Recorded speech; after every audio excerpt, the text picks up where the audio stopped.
देश भर में कोरोना की दूसरी लहर तेजी से फैल रही है। ऐसे में दूरी बना कर रहे और मास्क का इस्तेमाल जरूर करें। यह संदेश अब भोजपुरी के फेमस सिंगर एक्टर गुंजन सिंह अपने नए वीडियो सॉन्ग बढ़ता कोरोना ए सोनमा में दे रहे हैं। इस गाने में वो गाते हैं कि इस समय बहुत तेज रफ्तार से यह वायरस फैल रहा है। ऐसे में वैसे ही लॉकडाउन लगने की आशंका है जैसा पिछले साल लगा था, इसलिए लोगों से मिलने से बचें और खुद को सुरक्षित रखें। दिनों दिनों कोरोना बढ़ले जाता। हाँ। अब फिर से लॉकडाउन लागे के आसार लगाता।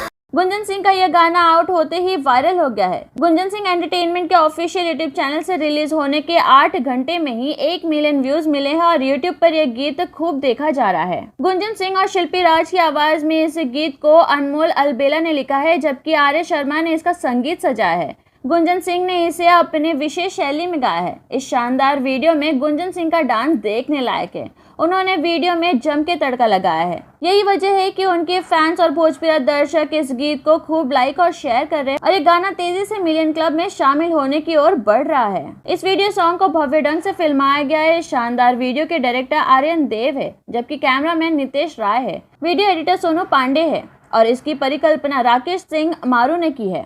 कोरोना के डर से हमको बोले डराई, मिले बिना तोहरा से हम